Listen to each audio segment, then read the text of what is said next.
wabarakatuh. Waalaikumsalam warahmatullahi wabarakatuh. Waalaikumsalam warahmatullahi wabarakatuh. Bisa. Saya Rizky Faturrahman, mahasiswa. Saya mahasiswa Universitas Muhammadiyah Sumatera Utara, ingin melakukan penyuluhan tentang pengadaan hukum dan pemahaman tentang UITE sekaligus tentang pernikahan dini. Ingin memberikan penyuluhan tentang pengadaan hukum dan pencemaran nama baik dalam UU ITE, dan juga ada beberapa kasus tentang pernikahan dini di desa ini. Bagaimana dengan kasus penghamilan anak di bawah umur? Saya KKN di sini di Desa Batu Melenggang, Kecamatan Hinai, Kabupaten Langkat. Dan sebelum itu saya akan apa itu hukum. Hukum di Indonesia ini yang umumnya itu ada dua, yaitu hukum pidana dan ada hukum perdata. Hukum pidana adalah hukum yang secara publik. Hukum perdata itu lebih ke privat. Apa itu yang publik? Yang publik itu semua orang bisa terkena hukuman ini. Hukum itu, tetapi dalam privat itu antara personal dengan personal. Contohnya, ada masalah tentang tanah. Tanah itu termasuk dalam perdata antara personal dengan personal. Contoh dalam hukum pidana itu adalah pencemaran nama baik. Dalam pasal 310 KUHP ayat satunya, barang siapa yang sengaja menyerang kehormatan atau nama baik seseorang dengan menuduhkan sesuatu hal yang maksudnya terang supaya hal itu diketahui umum, diancam karena pencemaran dengan pidana penjara paling lama 9 bulan atau pidana denda paling banyak Rp4.500. Jika perdata itu hanya antar personal, antara misalnya abang dengan abang. Cuman itu yang bisa dikatakan perdata. Kalau dengan hukum publik itu seperti pidana. Hukum pidana ini mencakup tentang ketentuan umum. Seperti ini bisa kita lihat bahwa unsur menyerang kehormatan orang lain itu adalah dengan dua cara, bisa dari lisan, bisa dari tertulis. Yaitu misalnya dari lisan, misalnya ibu melakukan penghinaan terhadap bapak ini secara lisan, misalnya gosip-gosip, dan ketahuan dengan bapak ini, itu bisa dituntut dengan delik aduan. Gosip sana, gosip sini, apalagi kita gosip ada orang yang disebar baik, itu lebih fatal sebenarnya. Ada ancaman yang lebih lama daripada gosip yang disampaikan yang tidak diketahui orang itu, hanya disampaikan dari orang yang lain. Itu lebih ringan daripada yang dipas di depan mukanya itu, pencemaran nama baik. Cara tertulis ini maksudnya misalnya bang ini menghina melalui ada buatnya kertas, disebarkannya kemana-mana, misalnya sering kita tengok kan di pohon ada yang di sekitar di situ buatnya si ini dengan unsurnya unsur penghinaan. Itu termasuk dalam pencemaran nama baik. Dan pencemaran nama baik ini juga termasuk dalam UITE, karena perkembangan zaman sekarang kan semua melalui elektronik. Di UITE, di Undang-Undang ITE itu terdapat di pasal 27 ayat 3 yang berbunyi, setiap orang dengan sengaja dan tanpa hak mendistribusikan dan atau mentransmisikan dan atau membuat dapat diaksesnya informasi elektronik dan atau dokumen elektronik yang memiliki muatan penghinaan atau pencemaran nama baik. Di situ dia terdapat di pasal 27 ayat 3. Pasal ayat 3 sama intinya dengan pasal 310, tetapi penyebaran ini melalui media elektronik. Misalnya ibu sama juga lah, yang penting dia melalui media sosial atau media elektronik lainnya, dari grup-grup grup WhatsApp lah terutama. Misalnya bang ini apalagi tentang COVID nih kan, ada yang terkena, misalnya abang ini dikabarkan terkena COVID, dan abang ini udah mengisu-isukan, udah memberitakan, udah menyebarkan secara luas melalui media sosial atau grup WhatsApp. Misalnya memang dia dan berita itu bohong, ini abang ini bisa terkena pencemaran nama baik. Kalau abang ini mau menuntut yang memberikan berita tadi, itu bisa terkena pencemaran nama baik. Ini sudah jelas banyak sekarang orang menghina melalui media sosial atau dari website atau Instagram atau WA dan segala macam. Nah, tidak berhenti di situ. Di ketentuan Undang-Undang ITE ini ada pasal 28 ayat 2 yang mengenai tentang SARA. Misalnya SARA itu kan yang seperti yang politik kemarin atau yang apa unsur-unsur agama itu kan termasuk SARA. Di Undang-Undang ITE ini juga diatur tentang SARA tadi di pasal 28 ayat 2 Undang-Undang ITE yang berbunyi setiap orang dengan sengaja dan tanpa hak menyebarkan informasi yang ditujukan untuk menimbulkan rasa kebencian atau permusuhan individu dan atau kelompok masyarakat tertentu berdasarkan atas suku, agama, ras dan antar golongan. Nah, ini kan lagi heboh-heboh ini perkara SARA melalui elektronik. Nah, di situ kita bisa terkena pasal 28 ayat 2 ini. Di pasal 27 ini ancaman pidananya lebih lama, paling lama 4 tahun atau denda paling banyak 750 juta rupiah. Dan untuk SARA itu ancaman pidananya paling lama 6 tahun dan dendanya paling banyak 1 miliar. Nah, bayangin aja Bu, kita udah cuman mempost sesuatu hal yang berbau SARA di media sosial, baik kita sadari atau tidak sadari, kita terkena ancaman pidana paling lama 6 tahun dan bisa juga kena denda 1 miliar. Ini kan kita bisa menyadari bahwa jangan terlalu percaya dengan informasi yang belum tentu ada penjelasannya.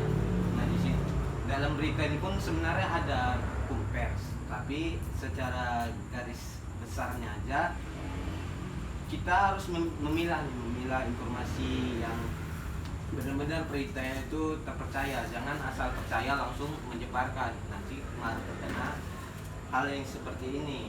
Maka dari sini saya harapkan bahwa kita lebih baik berhati-hati memposting apapun yang ada yang kita dapat, yang dari WA atau dari manapun. Jangan asal memposting, kita lihat dulu kebenarannya. Nah, pencemaran nama baik bisa juga, misalnya ini kan lagi situasi COVID. Tiba-tiba Bapak ini diberitakan oleh orang-orang kampung terkena COVID, padahal dia masuk rumah sakit bukan karena COVID. Lalu ibu sekalian menyebarkan luas melalui WA, melalui Instagram, dan Bapak ini merasa tidak senang, dan ini bisa Bapak ini bisa menuntut keluarga ibu atau ibu secara langsung. Dendanya berapa tuh? Seperti yang tadi, paling lama 7 tahun, dendanya 750 juta rupiah. Itu untuk penghinaan.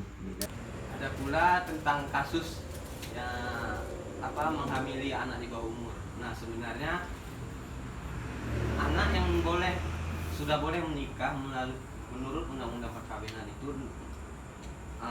batasnya itu 16 tahun. Paling muda itu 16 tahun. Dan untuk laki-laki biasanya 18 tahun, tapi 16 tahun luar biasa muda sebenarnya.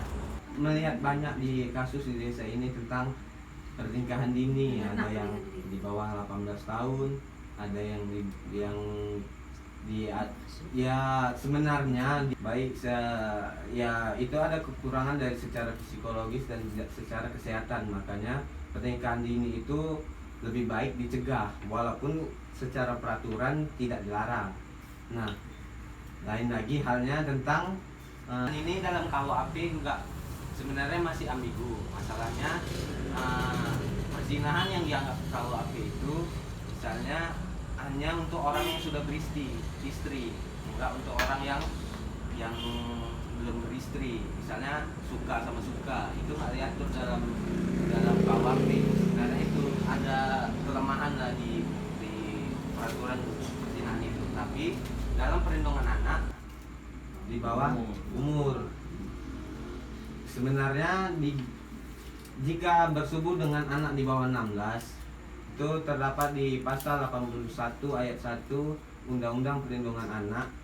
Itu ancaman penjaranya paling lama 15 tahun penjara dan paling singkat 3 tahun penjara dan denda paling banyak 300 juta rupiah dan paling sedikit 60 juta rupiah.